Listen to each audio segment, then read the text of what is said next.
Rabbi Laura Jonathan Sacks believed profoundly in the power of the written word and authored many books and articles that addressed major trends and issues of the day through the lens of Jewish values and Jewish texts. In an effort to honor his creative contributions and scholarship, Yeshiva University has created the Sacks Book Prize, generously funded by the Rohr family, to broaden the impact of Jewish scholarship in the arena of contemporary Jewish thought. The prize aims to recognize recent publications of ideas deeply sourced in Jewish texts with wide appeal within and beyond the Jewish community. I'm Dr. Shira Weiss, Assistant Director of Yeshiva University's Sacks-Herenstein Center for Values and Leadership, and I was privileged to be joined by Lady Elaine Sacks, Professor Robbie George of Princeton University, Adam Kirsch of the Wall Street Journal, and Professor Daniel Reinhold, Dean of the Bernard Revel Graduate School of YU, to judge over 45 submissions of manuscripts published this year for the inaugural Sacks Book Prize. We're honored to speak with Jason Weiner, author of Care and Covenant, A Jewish Bioethic of Responsibility, Sacks Book Prize finalist, recently published by Georgetown University Press. Jason explores how Jewish texts address complex contemporary ethical issues ranging from abortion to vaccines. Through this discussion, we'll learn how his professional experience as a bioethicist chaplain contributed to his research and how he responds to challenging ethical conflicts through the lens of Jewish thought and law. Jason Weiner serves as Senior Rabbi and Director of the Spiritual Care Department at Sinai in LA, where he's responsible for the chaplaincy team and all aspects of spiritual care throughout the health system, and serves as a member of the Executive Committee of the Sinai Bioethics Committee. He's also the rabbi of Knesset Israel Synagogue of Beverlywood and has earned 2 rabbinic ordinations, as well as a doctorate in clinical bioethics from Loyola University in Chicago, in addition to a master's degree in Jewish history from YU. Jason is a board-certified chaplain through Neshama, Association of Jewish Chaplains, and is the author of Jewish Guide to Practical Medical Decision-Making and Guide to Observance of Jewish Law in a Hospital. Welcome, Jason. Dr. Erica Brown, Vice Provost and Director of the Sacks-Herenstein Center at YU, joins me in congratulating you on your work being recognized as a finalist. Thank you very much. Rabbi Laura Jonathan Sacks, the namesake of this prize, writes a lot about moral responsibility, and you reference his books starting on page 1 of your introduction, numerous times throughout your chapters, and even conclude by quoting him. How has Rabbi Sacks' scholarship impacted you? Yeah, it's a great question. Rabbi Sacks' scholarship, his whole life, impacted me quite a bit. First of all, I've read everything Rabbi Sacks has written. I just love it, and I've been so influenced by it my whole life. And it's hard to even pinpoint because it's so much. But first of all, as I read his books, he doesn't write necessarily specifically about medical ethics a lot, but what he does write about can be applied very effectively. And there's one place I found in his writings where he actually does reference medical ethics, and he was lamenting the fact there in this article and tradition that, the Judaism is often today only focused on impacting our private lives, not the public domain. And he gives as an example medical ethics. He says the one reason why the primary field of ethics in the Jewish community that has flourished is medical ethics, but that's because it focuses primarily on private discussions between doctors and patients. But Rabbi Sacks is challenging us in that article to see how can Judaism impact the public domain? How can we have things to say about broader societal issues, which I took as a little bit of a challenge. Like, he was lamenting this, and I thought, it's something that I want to take upon myself, because there are so many profound issues that are being faced that haven't been addressed by Jewish authors, but yet which Jewish wisdom has quite a bit to say about. And in particular, Rabbi Sacks writes a lot about the importance of human rights, which of course, I learned from him that that's something to be respected and is an important field of thought. But he writes how rights always have correlative duties, that whenever there's a right, there is a corresponding duty that goes with it, a responsibility. And the question which he helped sensitize me to was, when there's a right that has a corresponding duty, what comes first? What's primary? Our rights or our duties? So like if someone needs to be rescued, someone's suffering, they need to be rescued. Is it that they have a right that someone should rescue them? Or is there a duty on others to rescue that person? And he argues that in Judaism, our duties come first. And a society is much better if it's a society based on those obligations, that you want to live in a place that's not only focused on rights. Of course, we believe in rights, but that we're focused on teaching people what our obligations are to help those who are in need. And that was very influential to me, this whole idea of an ethics of responsibility and creating a society that honors people's dignity and our obligations. And finally, as I was thinking about that, this was really influencing the way I was trying to come up with ideas of how Judaism can impact the public domain and focus on those duties that each of us have. As I was writing, a number of times I had questions, like I wasn't sure about things. And I thought, Rabbi Sacks would be the perfect person for me to meet with to discuss some of these issues. So I started creating just like a notebook for myself of like questions to be discussed with Rabbi Sacks. And I had this whole list of things that I was looking forward to getting his wisdom on. And I was even already strategizing, how am I going to get to him? Who do I know that can connect me to him? And as I was finishing up writing the first draft of the book and kind of had my list of questions, it was right then when unfortunately I got an email which said the family of Rabbi Sacks is asking for people to pray for him because he's not well. And of course I wasn't praying selfishly, like I want him to be well to answer my questions. Of course I was shocked because I've just loved him as a figure and a thinker for so many years. And unfortunately he didn't recover from that illness, which the truth is also had a huge impact on me, both just the devastation and the inspiration to read more of his writing and to really feel a sense of obligation to try to utilize his thought and put it into action. But I remember reading shortly after his death, one of his last books, the book on the Parsha, on essays on spirituality. And I remember being so moved by the last paragraph of that last book, in which he talks about how sad it was that Moshe Rabbeinu, that Moses didn't make it to the promised land as much as he wanted to. And Rabbi Sacks writes there that, it's to teach us that even this great leader, his mission was not completed, and that everyone's capable of making mistakes. And he writes there, and I remember just reading this and shaking. He writes that there were 3 life-changing ideas from the fact that the Torah ends with Moses not making it into Israel. One was that we're mortal, that we have to make every day count because we only have a limited number of days, that we're fallible. Everyone makes mistakes, and we have to therefore learn how to grow from each mistake, and that we're not going to complete the journey. And therefore we have to inspire others to continue what we began. And it was a reminder to me as I read it, and I was like in mourning that I didn't get to learn from him more. It was an inspiration to me, like, okay, I have these questions and I'm not going to get the answer from Rabbi Sacks, unfortunately. But first of all, I can probe his books. There's so much wisdom still to be mined there. And also I'm going to have to see what I can figure out on my own. And with other great mentors, it's like, this is how life works, unfortunately. And I was very inspired and touched by that message from Rabbi Sacks.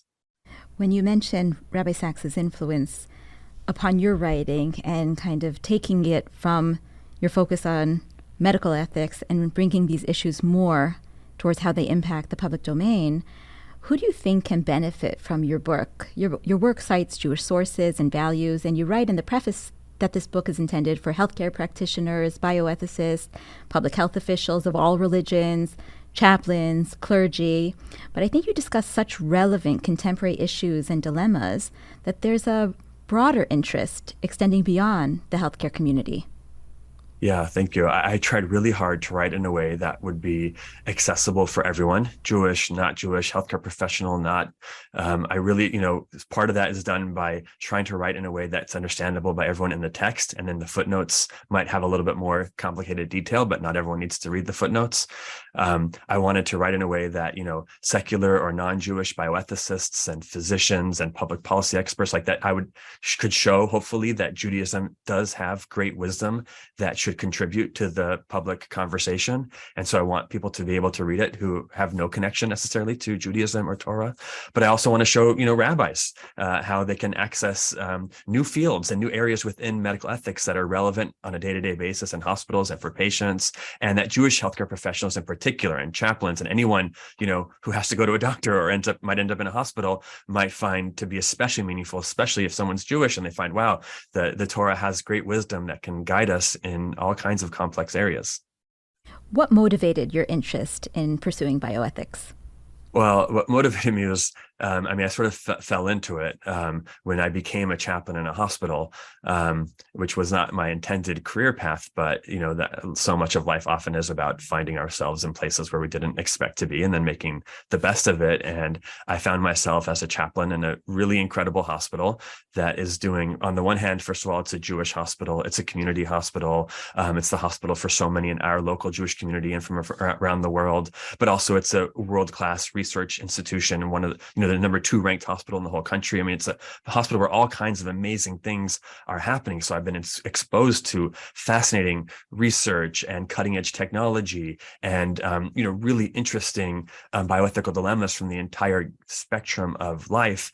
And first of all, my love of Torah motivated me to say, the Torah must have great things to say about this. Also, my firm belief that the Torah needs to be relevant. It needs to guide our lives.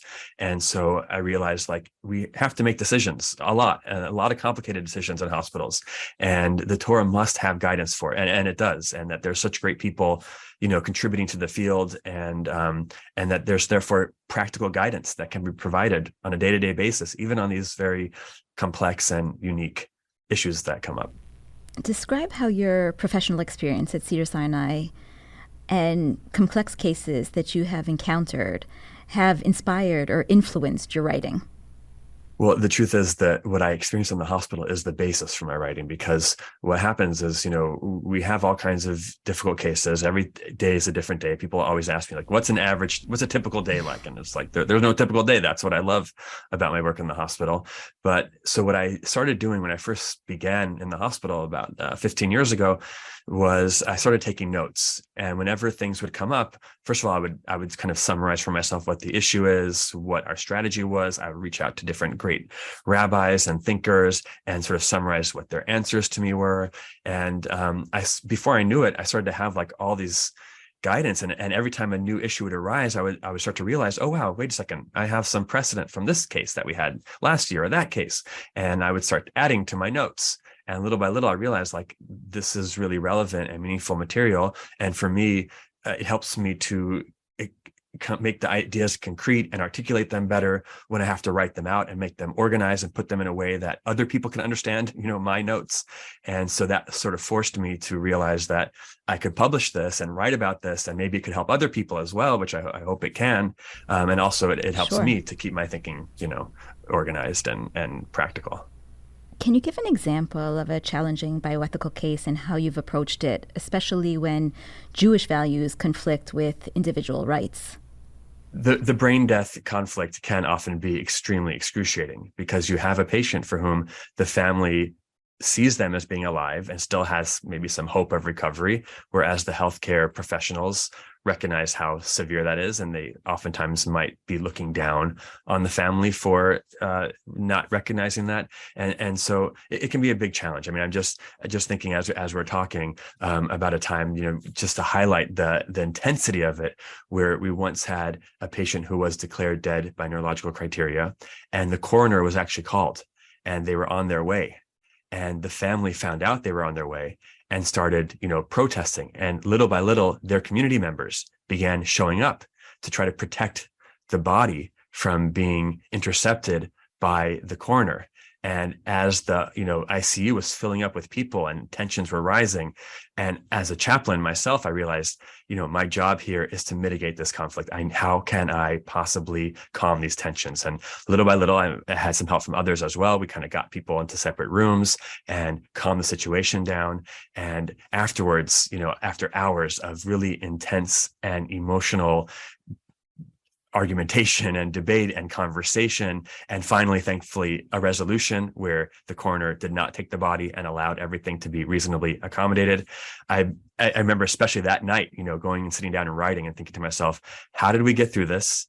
And how can we use what we learned in this intense event to try to prevent this type of conflict from happening again, and hopefully in ways that can be helpful in other hospitals as well. And so, for example, I wrote about, both from the perspective of my experience, but also the data and the research out there about the importance of first developing a relationship through listening first, and really creating some collaboration and trust, and including religious leadership. So often, unfortunately, religious leadership clergy are kind of kept out of hospitals, or they don't understand the terminology and the language, but the importance of including them in order to have a productive working relationship, supporting hospital staff, recognizing that as much as we're supporting the patient, there might be staff that feels a sense of moral injury to take care of patients who they see as being dead, or they feel like they're not acting in the patient's best interest. So, of course, we do have to isolate those staff members who are struggling in order to help them and provide support to them, allow them to step away from the case if necessary. Also, the importance of practicing cultural humility. So often we talk about cultural competence, and we expect healthcare providers to know all the nuances of every single religious and cultural and ethnic group they might encounter. And in big cities and many places throughout the world, but like here in Los Angeles, I mean, you're going to encounter every single type of person from every walk of life you can imagine. And it's not possible to have the competence, so to speak, to know everything about every type of person, not to mention that there's nuances within groups. So just because you know about such and such group does not mean you know about that patient in front of you. But when we talk about cultural humility and having the curiosity to learn, the humility to recognize, I don't know everything about you, but I want you to teach me who you are and what matters for you. And then also the importance of coming to compromises, that there are ways, and I put some strategies there when it comes to brain death in particular, but there's oftentimes compromise strategies that can sort of help to mitigate the conflict. So that's just an example of one of the areas of conflict we experience that I try to give specific guidance to. You write about very current issues, especially in light of the pandemic and the Supreme Court ruling on abortion. You wrote, many lessons have been learned during the COVID-19 pandemic when many healthcare systems faced severe shortages, significantly affecting the clinical decision-making for physicians, patients, and families. Shortages of ICU beds and ventilators have created very real concerns about how to properly ration them, which leads to wrenching life and death decisions. Triage priority decisions also have to be made about allocating limited amounts of medications, tests, and vaccines. Using really concrete examples, you address the ethics of medical experimentation for vaccine research, universal health care, brain death, and conscientious objection. Why did you choose these specific topics as opposed to others to include in this work? Yeah, that's a great question. The topics that I chose were topics that I find that we experience frequently in the hospital, about which there is not a lot written from a Jewish perspective, some of them not from any perspective, and about which I felt like I had something to say, something to add to the conversation, maybe some specific concrete guidance. And so as I was doing my own research, looking for approaches and realized that there was a dearth of literature on them, I realized that there was a need for some thought on these topics. Can you describe one of these topics for those who haven't yet read your book and how you analyzed it both from an ethical and a Jewish perspective? Sure. Yeah. So, for example, one thing that we encounter here in Los Angeles a lot, though I know it's an issue around the world, is that we have a lot of patients experiencing homelessness, a lot of people on the streets here who end up, of course, in hospitals frequently.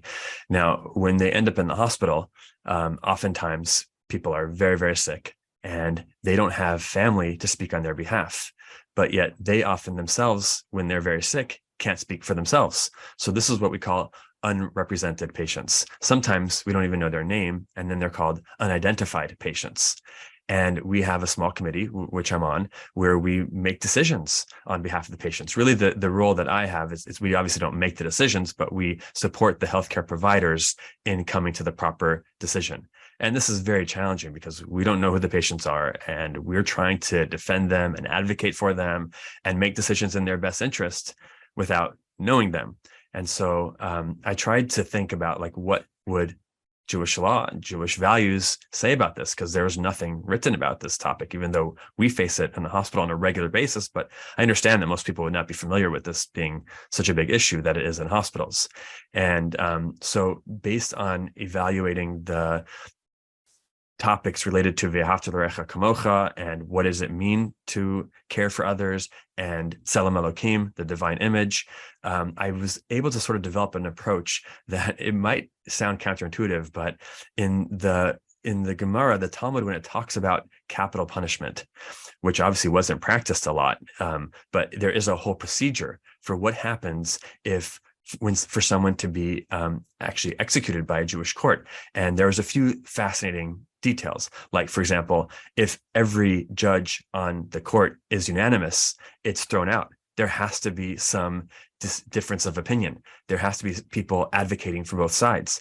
Also, the witnesses, when they come to testify in these cases, there was like a whole statement that they had to be read about, Adam being created alone to teach you that anyone who destroys one soul is as if they destroyed the entire world, that anyone who sustains one soul created an entire world. And this was done, that, the Talmud says, to maintain peace amongst people, that no one can say, my progenitor is greater than yours, and the greatness of God, that when a king mints coins, they're all the same, but yet God minted us in the image of, God and with the seal of Adam, and yet each human being is different. And therefore we can say, Bishvili nivra ha'olam, that the world was created for me. And so we can see from just that statement that every human life is of immeasurable value, that every human is of equal value, and that everyone is unique. And so in trying to apply those values, I realized that, first of all, in many hospitals, the way that doctors make decisions for unrepresented patients is to just, for one person to make a unilateral decision, whatever they think is right. But I realized there needs to be an interdisciplinary committee, a diverse committee that can push, back and forth. Hopefully that represents that patient's cultural or religious background, at least someone on there, and that there can be some give and take and discussion, and that there should be a real attempt to strive to learn about patients. Like I remember one time there was a man who was experiencing homelessness on the streets of LA, and he was found in front of a synagogue with a long beard. And so as we don't know anything else about him, but we thought, if we could get permission to show his picture to some of the rabbis on the street where he was found, maybe they'll know who he was. And indeed, there was a synagogue right where he was, and that rabbi knew who he was, and that rabbi was able to tell us about him. So that helped us to make decisions for this person instead of just kind of deciding on the spot. And then this also kind of inspired me that just like there is that ritual that had to be said to the people, the witnesses before a capital case, there are priming rituals in hospitals as well, where you prime someone, you tell them something before they do an act, and research has shown that it can have an impact on their behavior. And so I came up with like a script that when we have these committee meetings, which we have a few times a week, sometimes a few times a day, that we just read a short statement, that we say something like, before engaging in making decisions on behalf of this patient, or if we know their name, we insert the name, that we hereby recognize their inherent value and uniqueness, and we commit ourselves to striving to understand who they are, to fulfill our duties toward them and care for them equitably and with dignity to the best of our ability. And then we start talking about them, something just to give a sense of dignity. But in that chapter, I sort of tried to develop protocols that a hospital could follow based on Jewish values and guidance, where there's really nothing been written from a Jewish perspective in the past. In your contributions to the ethics committee, are you contributing Jewish values that really focus on human values as opposed to Jewish law? Well, it's a good question. It is oftentimes more Jewish values than law per se. And I do have to try to articulate myself in a way that can be convincing to all kinds of people. So just because I say, well, the code of Jewish law says such and such, therefore we should do this, many people on the ethics committee are not going to be swayed by that. Sometimes I can use the fact that, we're a Jewish hospital, or if it's a Jewish patient, but really it has to be more convincing than that. So it informs my values, but then I have to find a way to state it that can make sense to broader communities of people. What did you find challenging in your writing, and perhaps what do you find most challenging in your work? The biggest challenge, I think, is that, oftentimes there's not an obvious right or wrong, yes or no. It's often gray, very gray, and there's multiple possible approaches, and usually we're choosing the least bad approach. And there's so much that can be done to prolong lives or to impact our lives. And the question is often, just because we can, does that mean that we should? And these are questions that we're constantly rehashing. What questions were raised for you during your research? There is a lot of questions. I mean, every time I encountered a question, my first question to myself was like, what can we add to this? What does Judaism have to say about it? So whether it was, universal healthcare, and I started to feel like I don't want to get into like political landmines. I'm not talking about politics here. So how can I write about values without getting into politics, or trying to examine the history of Jewish hospitals and what does it mean to be a Jewish hospital, and what can that contribute to, the broader healthcare system in the United States, the history of Jewish hospitals, and trying to look at history oftentimes, in a way that I'm not biasing myself, but trying to really uncover the true history. Like when I looked at, those people who experimented on the first vaccines and risked themselves, 100, 200 years ago, and trying to determine like, how does this inform us today? I'm trying to really not bias myself, but just simply present values and precedent in a way that can be impactful. What lessons do you want your readers to come away with? How do you hope your work contributes to Jewish thought at this moment when there are tremendous advances in technology and in healthcare? What do you hope your work contributes? I hope my work contributes, first of all, this concept of a Torah Chaim, that the Torah is alive and relevant, and it's meaningful, that Judaism has something to say to the world. There's wisdom that we have to provide, that as new issues arise, we should be looking to the Torah, and that it has concrete guidance. It's not just that there's some sort of vague ideas that the Torah can contribute to, but there's specific guidance that everything that comes up in the modern world, we can look to our tradition and find guidance for those issues. And that I hope it's a Kiddush Hashem, that people, are appreciate the beauty of our tradition, and that they can see that it can be applied to lots of fields. So people are applying the Torah to many, many fields, and I'm trying to apply it deeper and broader within the medical field than I think it has before, and hopefully to show that it can be effectively applied to these fields and many other fields. Your subtitle, A Jewish Bioethic of Responsibility, I can't even imagine the responsibility that you feel sitting in on these committees and weighing in on these extremely complex and challenging decisions. I thank you so much for your time today and also for your contributions in this work. I think it will have tremendous impact, not only on the healthcare community, but also on the public domain, who thinks about all of these very relevant and sometimes controversial issues. Thank you. Oh, that's very kind of you. I really appreciate it. Thank you. Thank you for listening. We're grateful to the Rohr family, who appreciates the influence of books in shaping the Jewish future and continues to support literary contributions in contemporary Jewish thought. We at Yeshiva University's Sacks-Herenstein Center look forward to next year's Rabbi Sacks Book Prize and hope this award will catalyze more inspired and inspiring Jewish writing and scholarship.